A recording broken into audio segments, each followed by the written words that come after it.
guys! Today I'm here to talk with you about a fun little Christmas romance story by Christina Lauren called In a Holidays.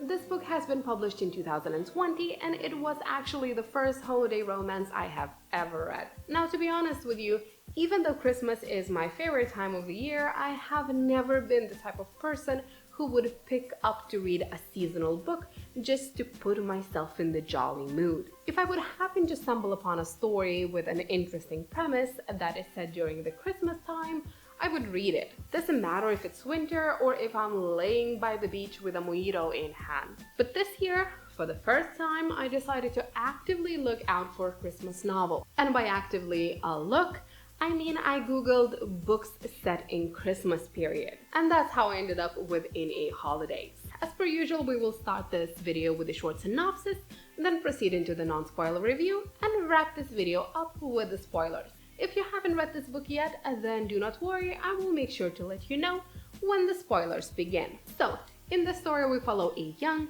20-something-year-old girl named Maylene Jones. Her Christmas vacation just ended, and while she celebrated the most wonderful time of the year with the people she loved the most, when it comes to the big picture, the life of Maylene just doesn't seem to click into the right places. She hates her job, she was forced into moving back in with her mother and her mother's new husband. She is desperately in love with a guy who sees her as nothing more than a sister or potential girlfriend to his own brother. And on top of that, she learns that the cabin in Utah, where her family and the family friends would meet for every holiday, now is being sold. While feeling less than merry, Maylene starts her trip back to her mother's house when the car she and her whole family is in gets into an accident. And the last thing May can think of in that moment is a plea to the universe. Show me what will make me happy. The next thing she knows, Maylene is back on the plane with her family on their way to Utah to celebrate Christmas.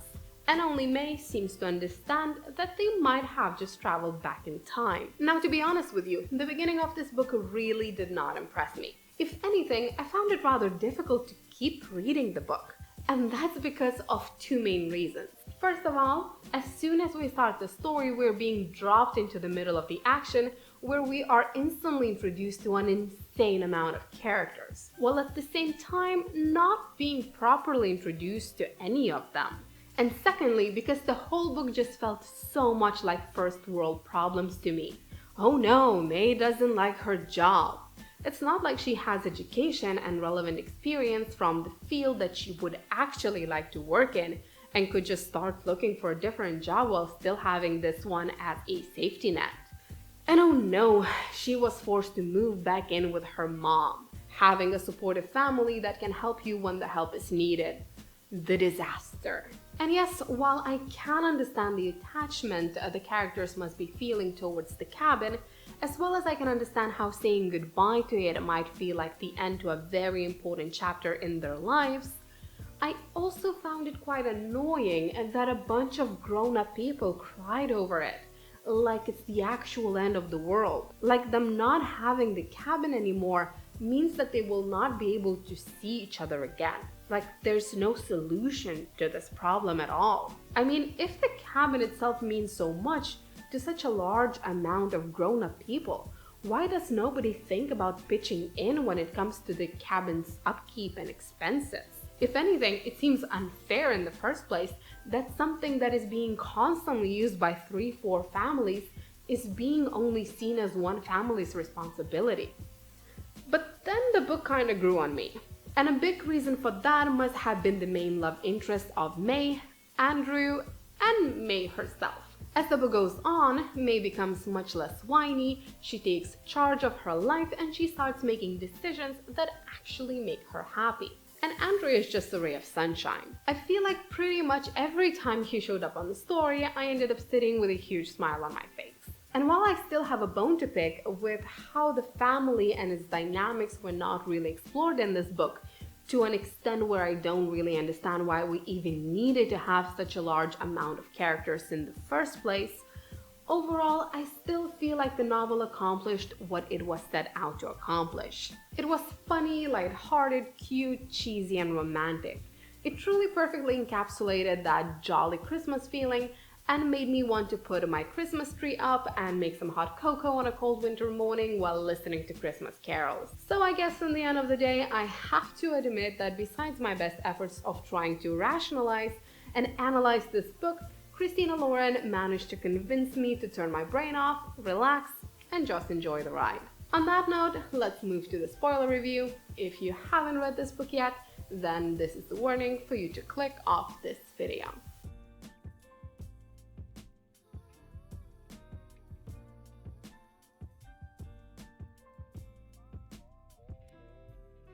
Alright, so let's talk about the big elephant in the room. The time traveling loop that May got stuck into. Honestly, this little sci-fi element was the main reason why I decided to pick up this book to read as my one and only holiday read. Even though the time loop is not something that is super fresh and original, it did feel like it could be a fun way to spice up this typical romance novel. And yet, the more I read, the more I felt like the loop wasn't even necessary in the first place. The whole idea behind the time travel wasn't really explained. It just happened every time May moved just a little further away from the things that are making her happy. I kind of hope that we will get some sort of explanation for it when Theo learns about May and Andrew and gets into a conflict with her about their relationship, which leads to the universe stepping in and almost killing or at least heavily injuring May twice. But no, nothing. It's just Christmas miracle, I guess. Enjoy! In the whole book, we have May traveling back to the plane 3 times. After the initial car accident, after she falls down the stairs, and after she gets hit by a massive tree branch. All the things that happen in the first part of the book. Me, myself, I kept on reading about the progress May was making with Andrew, and I kept on thinking that if she will go back in time again, all this interesting, authentic progress will be gone, which made me annoyed in advance. I felt that there is no reason to get invested in their relationship if at any time we will just have to start it all over again. To an extent, it felt like the author really wanted to use this time loop as a premise for this book, but the more she wrote, the better she understood that us, the readers, do not really want to keep on reading about May declaring her love to Andrew, or their first kiss, or the beginning of their relationship over and over again. So the time loop was kind of dropped. I feel like by the end of the day, the book would have had a bigger impact on me if May would have just been forced to deal with the consequences of her own actions, and not just given a clean slate to work with every time things are not really working the way she wants them to. I will say it once again.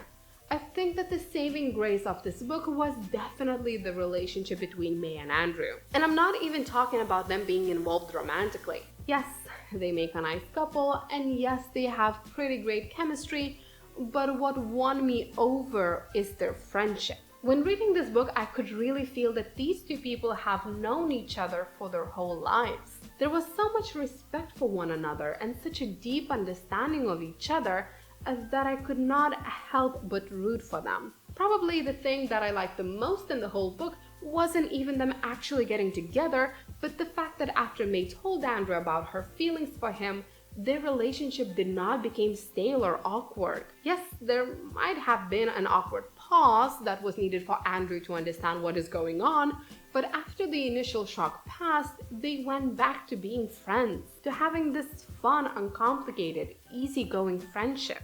At that point, I honestly didn't even care if these two will end up together, because I was happy just seeing this strong friendship and knowing that this is something they will have for life. But of course, it is a Christmas romance novel, so they needed to end up together. Well, to get into a blown out of proportions fight and then end up together. Was the ending a spoonful of sugar?